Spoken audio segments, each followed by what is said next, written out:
జ్యోతిబా పులే జయంతి వేడుకలు మంగళగిరిలోని టీడీపీ ప్రధాన కార్యాలయంలో ఘనంగా నిర్వహించారు. శాసనమండలి మాజీ చైర్మన్ షరీఫ్, టీడీపీ సీనియర్ నేత వర్ల రామయ్య, మాదిగ కార్పొరేషన్ చైర్మన్ ఉండవల్లి శ్రీదేవితో పాటు పలువురు నేతలు పులేకి నివాళులు అర్పించారు. పులే ఆశయాలను గుర్తు చేసిన నేతలు టీడీపీ అంటే బీసీ, బీసీ అంటే టీడీపీ అనేలా పార్టీ వ్యవహరిస్తోందని చెప్పారు. డాక్టర్ జ్యోతిరావు ఫూలే ఆయన 199వ సంవత్సర వేడుకలు, జన్మదిన వేడుకలు తెలుగుదేశం పార్టీ ప్రధాన కార్యాలయంలో మనం నిర్వహించడం చాలా సంతోషదాయకమని తెలియజేస్తూ, మీరు వచ్చిన వారందరూ కూడా ఆహ్వానం పలుకుతూ దువ్వాడ రామారావు గారు, మాజీ ఎమ్మెల్సీ గారు, వెంకటరమణ గారు, మన పెద్దలు, మన ప్రభుత్వ సలహాదారు షరీఫ్ గారు, అలాగే ఇక్కడికి వచ్చేటప్పటికి మాజీ ఎమ్మెల్యే చైర్పర్సన్ శ్రీమతి ఉండవల్లి శ్రీదేవి గారు, చాలామంది పెద్దలు చాలామంది వచ్చారు. గొట్టిపాటి రామకృష్ణ గారు, చైర్మన్ కోటేశ్వర గారు, అలాగే గ్రంథాలయ సంస్థ చైర్పర్సన్ ఆమె వందనాదేవి గారు, చాలామంది మన దగ్గరకు వచ్చారు. ఈ కార్యక్రమంలో పాల్గొనడానికి వారందరికీ స్వాగతం పలుకు చేస్తూ, ఈరోజు బాబాసాహెబ్ జ్యోతి పూలే గారి 199వ వర్ధన జయంతి సందర్భంగా అందరికీ నేను శుభానందనలు తెలియజేస్తున్నాను. వారు వెనుకబడిన వర్గాల యొక్క అభ్యున్నతి కోసం, సమాజంలో గౌరవ ప్రతిష్టల కోసం, విద్య కోసం, ఉపాధి కోసం, ఒక ప్రతిష్టాత్మకమైన సమాజంలో వాళ్ళు కూడా భాగస్వాములు చేయడానికి ఆయన చూపిన తపన, ఆయన చూపిన చొరవ ఎప్పటికీ మరవలేం. కాబట్టి ఈరోజు అదే బాటలో తెలుగుదేశం పార్టీ కూడా నడుస్తుంది. ఆనాడు ఎన్టీ రామారావు గారు పార్టీని పెట్టినప్పుడు స్థానిక సంస్థల్లో బీసీలకి రిజర్వేషన్ ఉండేది కాదు. ఆ రకంగా ఎన్టీ రామారావు గారు మొట్టమొదటిసారిగా బీసీలకి 20% రిజర్వేషన్లు కల్పించి రాజకీయంగా ప్రోత్సహించిన పార్టీ ఏదైనా ఉందంటే అది తెలుగుదేశం పార్టీ.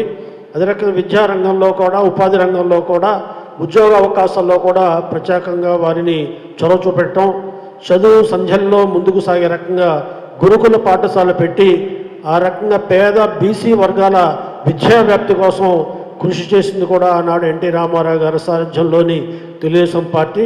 అదే కోవలో, అదే పద్ధతిలో, అదే విధానంలో ఈనాడు చంద్రబాబు నాయుడు గారు మరి బీసీలకు ఎక్కువ ప్రాధాన్యత ఇస్తున్నారు. ఈరోజు 50% పైబడి ఉన్న బీసీల ఆర్థికపరమైన వికాసం కోసం, వారి విద్యా వ్యాప్తి కోసం, వారి ఉపాధి ఉద్యోగాల కోసం ప్రత్యేకంగా శ్రద్ధ వహిస్తుంది ఈనాడు తెలుగుదేశం పార్టీ. తెలుగుదేశం పార్టీ అంటేనే బీసీల పార్టీ, బీసీలు అంటేనే తెలుగుదేశం. ఆ రకంగా మమైకమై ఈనాడు బీసీలతో మమైకమైన పార్టీ తెలుగుదేశం పార్టీ.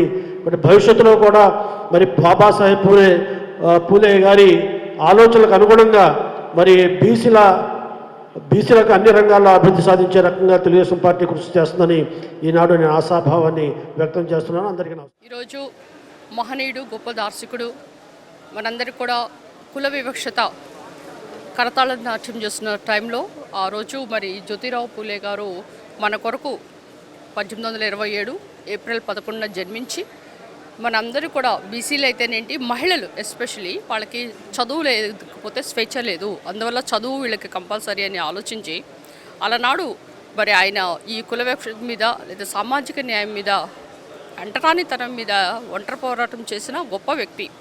మనందరం కూడా చీకట్లో నడుస్తున్నప్పుడు మనకి దారి చూపిన వ్యక్తి ఆయన. ఆయన ఎప్పుడైతే ఈ మాట అన్నాడో ప్రతి ఒక్కళ్ళు కూడా సమాజంలో ఆయన మీద రాళ్ళేశారు. వాళ్ళ భార్యతో కలిసి, సావిత్రిబాయి పూలేతో కలిసి 1828లో పూణేలో మహిళల కొరకు మొట్టమొదటి పాఠశాల నిర్మిస్తే ఆమె వెళ్తున్నప్పుడు కనీసం నడవని కూడా నడవలేదు. వాళ్ళు రాళ్ళు వేయటము, ఎంతో వాళ్ళు మానసికంగా హింసించారు. కానీ ఈరోజు మీరు ఒకటి గుర్తుంచుకోవాలి, సమాజంలో ఎప్పుడైనా నిజం కొరకు నిలబడ్డవాడే మహనీయుడు. అందుకే ఈరోజు మన మహనీయుడు జ్యోతిరావు పూలే అంటున్నాం. ఎందుకంటే ఆ రోజు మరి గులాంగిరి అనే పత్రికని స్థాపించి ప్రజల్లో, అంటే రైతులు అయితండి, కార్మికులు అయితండి, అటు కుల వివక్షత ఉన్నప్పుడు వాళ్ళందరికీ ఏ విధంగా సంఘంలో పోరాటం చేయాలి అని పోరాట పటిమతో ఆయన ముందుకు వెళ్ళి మనందరూ కూడా శక్తినిచ్చిన వ్యక్తి మరి ఈరోజు జ్యోతిరావు పూలే. కనుక ఈరోజు ఆయన జయంతి సందర్భంగా మనం ఇక్కడికి వచ్చి మరి నివాళులు అర్పించడం అంటే ఇదేదో విగ్రహమో తర్వాత ఒక రాళ్ళు అని కాదు. ఆయన చూసినప్పుడు ఆయన ఆదర్శాలు మనకు గుర్తు రావాలి. కనుక ఈరోజు మీ అందరూ మహిళలు ఈరోజు సపోజ్ నాలాంటి వాళ్ళు చాలామంది మహిళలు వెళ్ళి చదువుకొని ఇక్కడ స్వేచ్ఛగా ఉండి ఇలాంటి పదవులు పొందామంటే అదంతా కూడా అప్పుడు ఆ దంపతులు చేసిన కృషి కనుక ఆయన గురించి ఎంత చెప్పినా తక్కువే. కనుక ఈరోజు బీసీ రిజర్వేషన్స్ అయితేనేంటి, స్కూల్స్ అయితేనేంటి, మనకి అలనాడు బాలికలు పుడితే హత్య చేసేవాళ్ళు, బాలికల హత్య అది నిర్మూలించాడు. అంతేకాకుండా చాలామంది భర్తలు చనిపోయినప్పుడు సతీ సహగమనం చేసేవాళ్ళు. అలా కాకుండా వితంతువులకి పునర్వివాహం కూడా ఆయన కల్పించిన వ్యక్తి, మహిళలకు హక్కుల కొరకు పోరాటం చేయడానికి కావాల్సిన దారి చూపిన వ్యక్తి. కనుక ఈరోజు మరి తెలుగుదేశం పార్టీ ఆఫీస్లో ఆయన మనము గుర్తు చేసుకోవటం అంటే ఆయన ఆశయాలతో ముందుకు నడవాలని కూడా ఈరోజు మనందరం ఒకసారి గుర్తు చేసుకుంటూ ఆయనకి ఘనమైన నివాళులు